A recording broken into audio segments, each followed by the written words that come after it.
앉아 조금 잡수시면서 편안한 자세로 이 네 번째 강의는 지난 1차 때는 하지 않았던 내용이 됩니다. 이제는 뗏목을 버려야 할 때다. 금강경 6분의 제4강자의 제목은 열의 멸후 500세. 이게 금강경 6분에 나와 있는 게 아닙니다. 세와 통일 원리의 관점, 이런 입장에 있어서 설명을 하려고 합니다. 그래서 여기에 이제 축약된 제목은 하나님의 복귀 섭리에 가장 큰 일을 한 종교 불교. 지금까지 일체적으로 이제 종교가 뗏목을 전부 다 버려야 해요.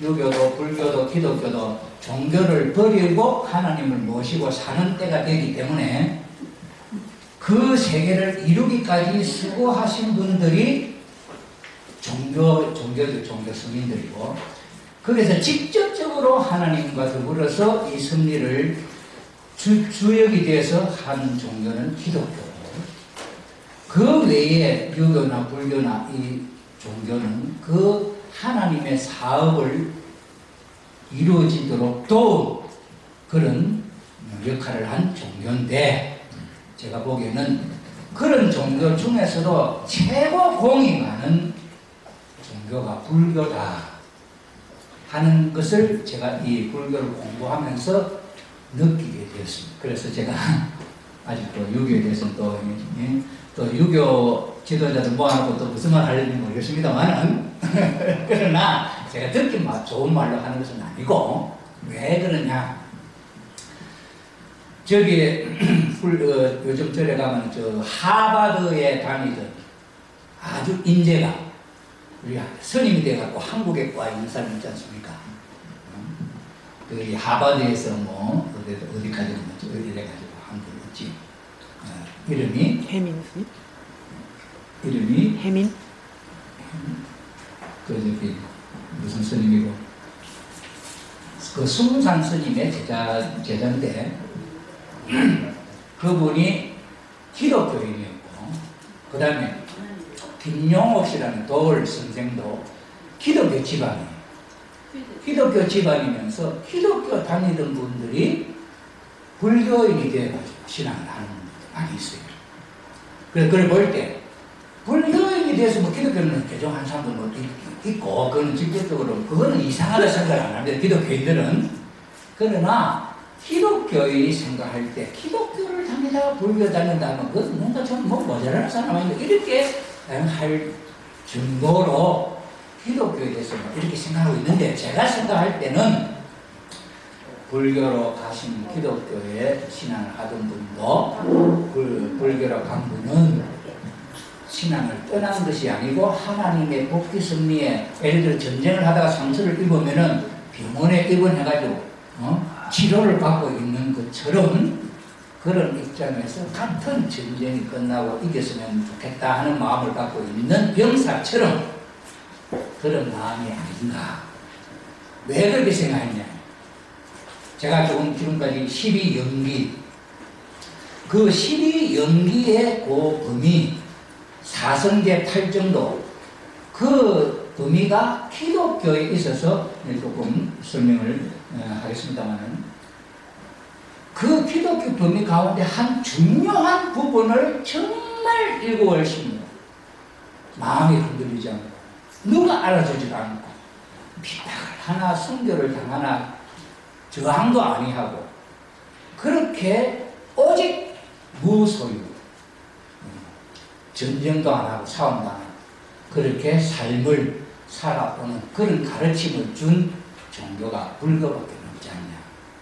이런 면에서 볼 때 불교가 정말 큰 역할을 했다.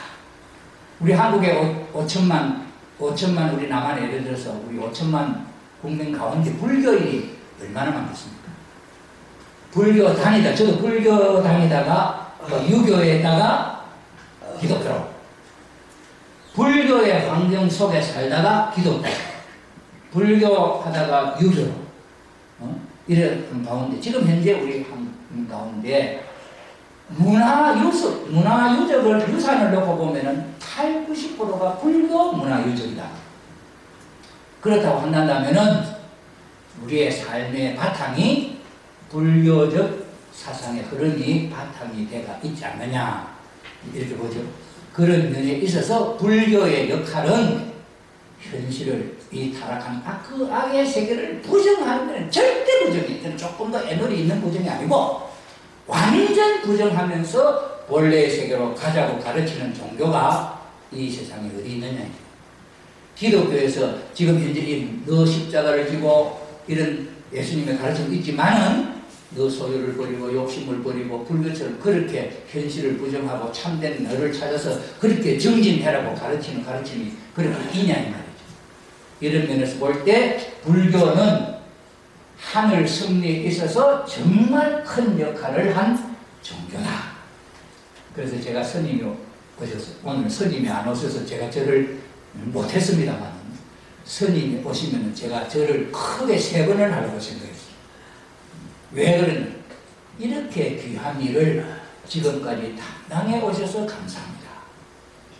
그 언덕으로 나도 이런 사상을 배우게 되고 공부를 하게 되고, 오늘 우리 모두가 하나님 아래 세계 일화, 모든 인류가 한 형제 자매로 참사랑으로 육바라밀다를 행하는 보살의 삶을, 참사랑을 살 수 있는 그런 마음의 바탕을 일깨워주고 한 그 공이 얼마나 귀하고 고마운 일이냐.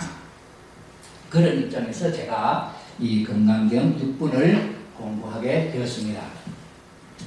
금강경의 6분은 우리 성경책은 창세기 1장, 2장 뭐 이런 식으로 합니다만은, 이 불경은 1분, 2분 이렇게 합니다. 그래서 금강경 6분에 보면은 정신희유분, 바른 믿음은 드물다 하는 주제로 수보리 제자와 석가모니국이 나누신 말씀이 있습니다.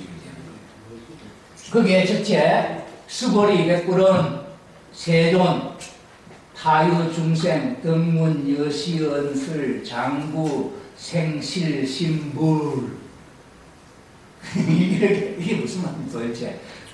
한문을 배워도 좀 어렵다 그러는데, 이 외국말이, 오늘 이 세상이 전부 다 말이 달라가지고 진리를 배우는 거 참 어렵습니다.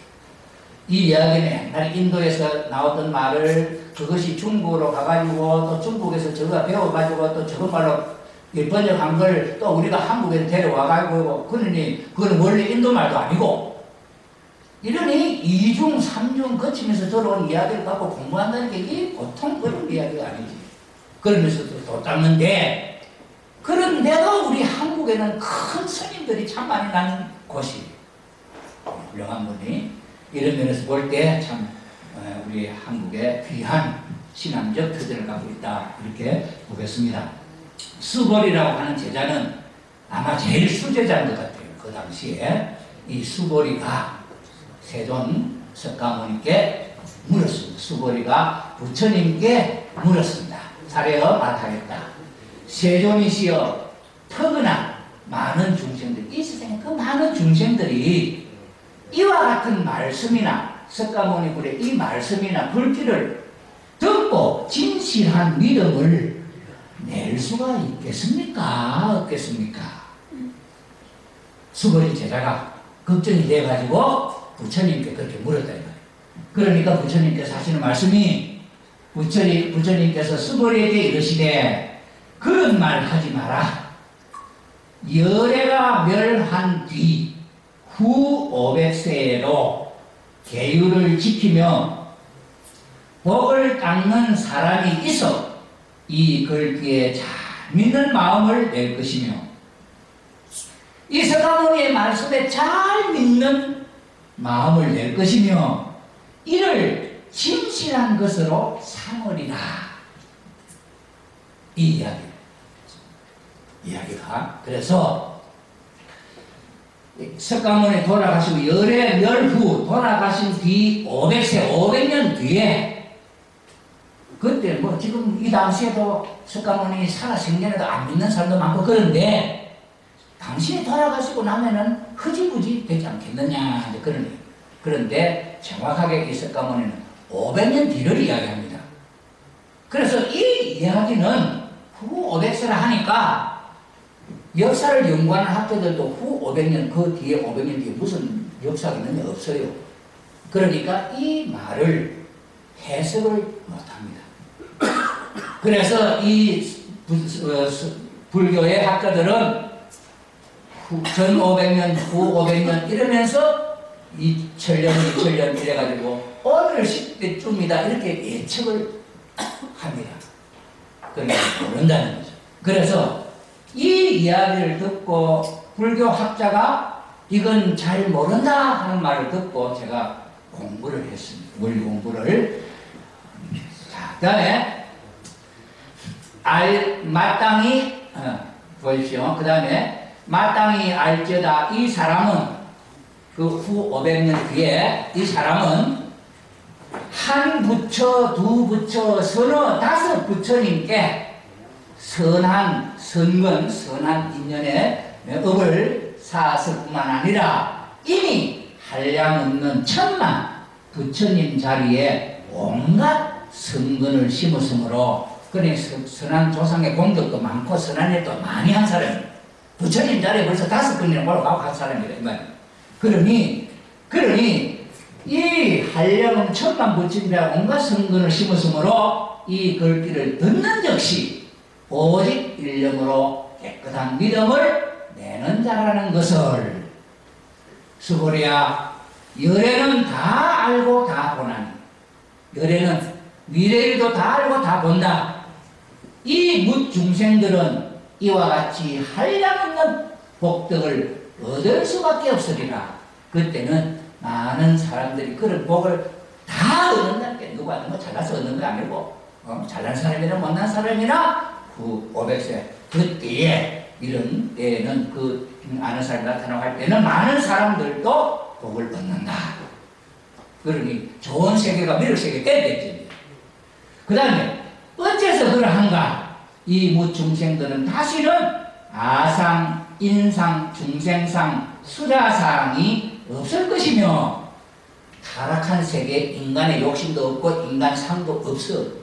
본래의 무아의 세계로 다 돌아갔기 때문에 아상, 인상, 중생상, 수자상이라 하는 상도 없을 것이며 이 세상의 것은 모든 걸 다 버린 거예요. 지워버리고 없어진 거예요. 멸된 거예요. 그러니 법의 상이 없을 뿐 아니라 법의 상이 없다는 생각조차 없기 때문에 타락한 세상의 흔적조차 없기 때문에 옛날에 있었다 하는 이야기도 안 하기 때문에 아무도 그 세계에 대해서는 생각도 안 한다. 생각을 하면 거기 끄다리에 들어간다. 그러니 법을 버리고 그 생각을 잊어버리고 그 세계에 사는 사람은 그런 사람이다. 석가는 다 알고 다 보나니 그런 이야기 하는 거죠. 자, 그 다음에 어째서 그러한가? 아이고 이 무릇 중생들이 만약 그 마음에 상을 취하면 곧 아상, 인상, 중생상, 수자상 요 4가지 상이 나오지요.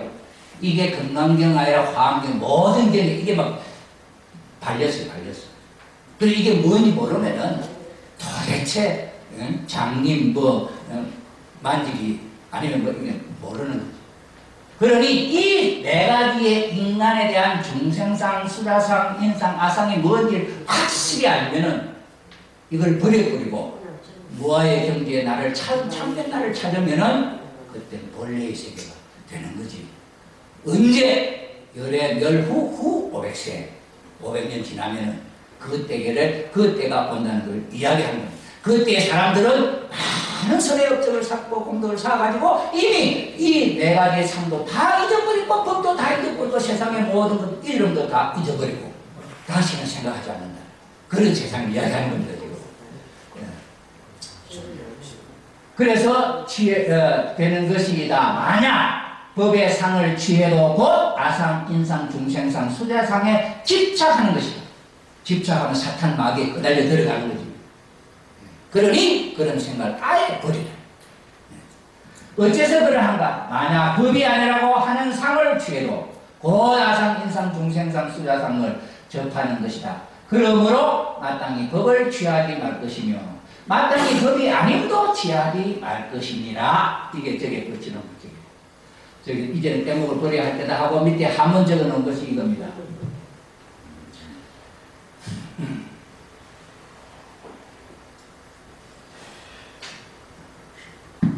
자, 이러한 뜻의 까닭으로 여기 여정 비구 있죠. 여기 저기 나옵니다.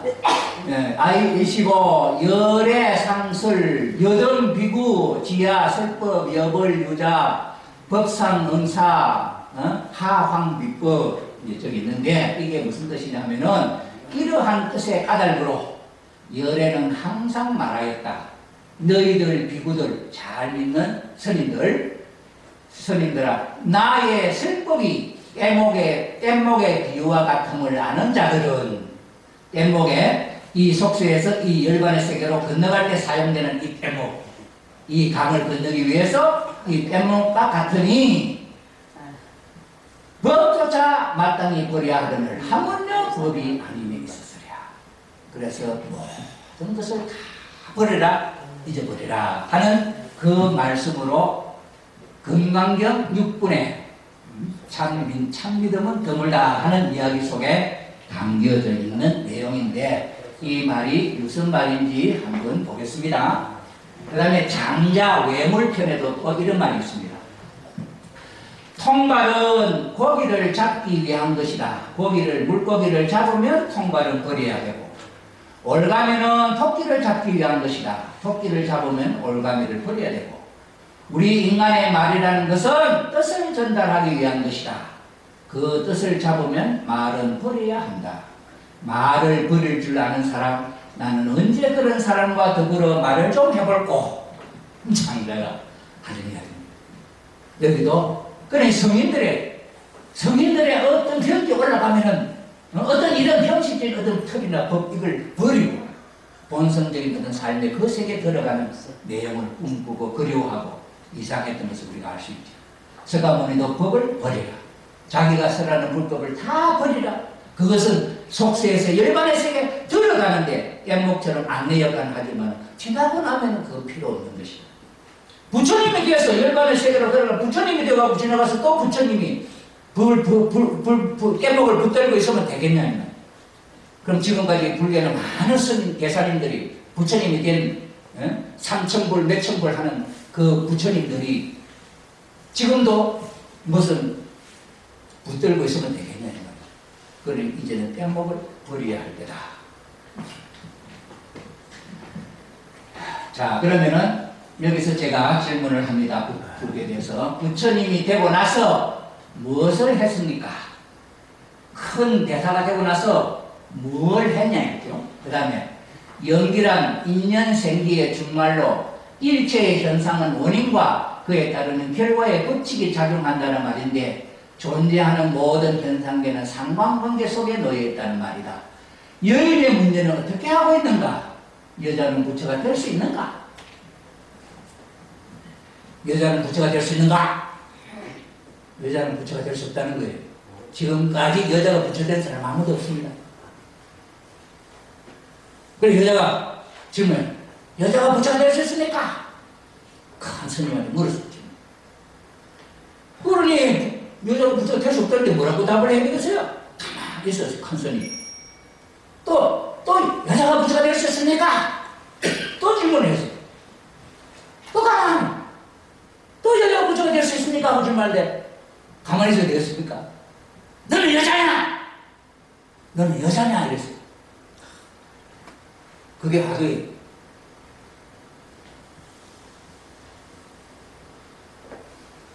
설명이 없어요.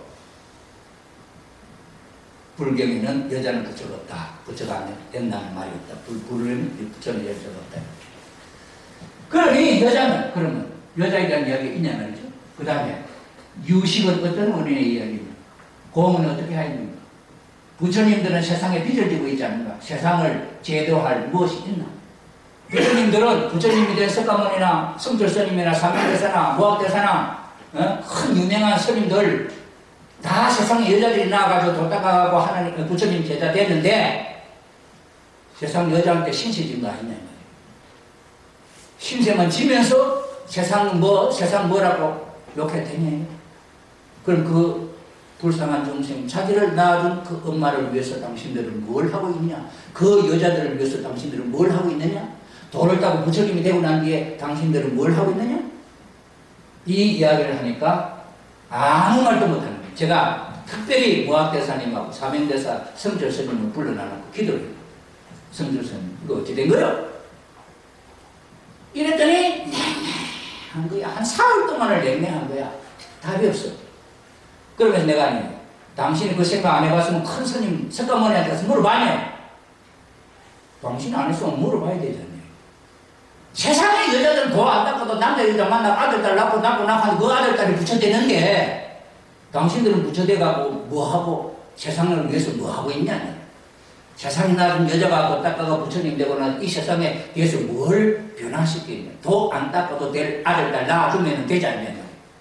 그런데도 도 닦았다 할 뭔 체면이 있냐? 제가 이렇게 질문을 했습니다. 그 사람들한테. 불교 저 연계가 있는 부처님들한테. 그러니 그 부처님이 뭐라고 하겠습니까? 그러니 당신들은 이 세상에 불교라고 하는 일침을 갖고 당신의 깨달음을 한다고 이렇게 12연기를 이야기하고 사성제 8정도를 이야기하고 하지만은 이 세상에 대해 당신 하는 게 뭐 있냐? 원어 대사만큼도 안 하지 않냐? 이랬지. 내가 그랬지. 원어 대사는 슬총이라는 아들을 낳고 그래도 이두도 만들고 했는데 당신들은 그렇게 도 닦아갖고 엠하고 앉아서 뭐 하냐? 그러니까 그 사람들이 할 말이야. 아무 말도 못해. 그러니 당신들은 이 땅에 내려와야 되지 않느냐. 이 땅에 내려와서 이 문제를 해결해야 되지 않느냐. 언제까지 이렇게 도 닦아가 부처되고 도 닦아 부처되고 이거 수천만이 나는데 도 닦는 사람은 한 사람도 나올 동 말동이 10년에 한 사람 나올지 100년에 한 사람 나올지 말이야. 큰 스님이 나오는 것이 애기 낳는 것이 쉽지 않지 않습니까? 이런 질문을 했다. 그러니 거기에 대해서 무슨 답을 할 수 있냐. 아무 답이. 그러니 당신들은 거기가 있어가고 왔더니 내려와야 되잖아요. 그래서 이 문제를 해결해야 되지 않을 거냐. 그래서 우리 참 어머님이 2020년에 도가 이루어진 세계를 만들려고 합니다. 그런 세계가 되려면은 우리 원리에 재림부활이한 종교 통일이라는 내용이 있어요. 이 세상의 종교를 믿다가 서행 가서 극락에나 나번에나 있는 분들이 거기서 뭐하냐. 이 세상에 내려와 천국을 이루어야 돼. 그래서 돌을 닦아서 내려와 그 돌을 닦는 사람한테 가서 이 길을 바로 갈 수 있는 길로 인도해야 된다. 그래, 그게 있어요. 근데 그게 아직도 안 이루어져요. 그래서 제가 그런 이야기가 있는데 당신들은 생각해 봐서 2020년에 이런 일이 있다고 하는데 당신들 생각해 봐냐. 당신들이 큰 문제가 되어가고 일단 이 문제 어떻게 해결할 생각이나 해봤냐. 지금도 안 했으면 큰 스님한테 물어봐야지. 그럼 그에 대해서 답을 해라. 그러니까 이 사람들이 오지를 않는 거예요. 한 3일 동안. 그래가지고 아이고 형님 괜찮아요. 오세요. 이래가지고 제가 불교를 공부를 했습니다. 이게 12연기도 그 뒤로 깨달았어요. 애호침을 공부를 하게 만들어가지고 제가 12연기에 대해서 깨닫게 해주시고 사성제 8정도를 원리적으로 이야기해 주시고 유식, 공, 무화가 뭔지 깊은 의미를 원리적으로 깨달을 수 있는 지혜를 주셨습니다. 그래서 이 이야기를 제가 이야기할 때 그래서 성철스님, 사명대사님, 무학대사님을 조금 이름을 대줍니다. 이름을 대주는 게 왜? 합천이라고 하는 고을에 인연이 있고 또 제가 합천에 와서 그 인연을 맺었으니까 또 합천에 와서 이걸 깨닫게 해주셨으니까 그래서 하나님의 섭리에 의해서 그런 뜻이 있어서 이야기하면서 제가 이걸 정리해 나가면서 오늘도 여기 아마 여기에 무학대사나 사명대사나 성철 스님이 오셨을 거예요. 제가 며칠 전에 가서 이야기를 했습니다. 초파일이 귀하고 한데 내가 이 행사를 한다. 연계 합천 행사에 아직 모르는 그 스님들 다 데려와라. 제가 그런 이야기를 했습니다. 해서 또 실질적으로 이 이야기를 갖고 나가서 불교 공부를 한 사람한테 내가 다 안다 하는 사람은 이야기할 시간도 안 주고 해서 못하고 공부 좀 한다 하는 사람하고 이해했더니 깜짝 놀라면서 나는 그걸 생각도 못 해봤다 하면서 새로운 마음을 갖고 아, 그런 깊은 길이 있나. 이런 이야기를 하는 것을 제가 봤습니다. 자, 그래서 부처님 세상에 빛을 주고 있다. 이 세상을 제도할 무엇이 있나. 그 다음에 명에 의하여 이루어지는 세계가 있는가. 무명의 행을 통해서 이 고락의 세계가 왔다 한다면 명을 통해서 그럼 이루어진 세계는 당신 알고 있나요? 그래서 있다면 어떤 세계가 이루어지고 있는 것인가? 그곳에서 부처님의 사명은 무엇인가? 이렇게 근본적인 질문을 이제 하는데, 요 이야기도 노골적으로 하면 또 스님들이 좀 막 대화도 안 할까 싶어가지고 오늘 특별히 스님 안 오시니까 제가 요 이야기를 했습니다. 자, 그러면 통일원리의 관점. 통일원리의 관점은 이런 생각을 갖고 한번 보자 이 말입니다. 하나님의 섭리, 이것은 하나님이 하시는 일을 섭리라는 거예요. 인간이 하는 일이 아니고 하나님이 하시는 일을 섭리라 이렇게 얘기합니다. 그러면 하나님은 섭리의 연출자다. 우리가 드라마 볼 때 그 연출자 이런 이야기 들었죠. 그래서 이렇게 착 계획을 세우고 요래라 저래라 저래라 모든 그 시나리오에 가지고 움직이도록 지시하고 지도하고 하는 총감독입니다.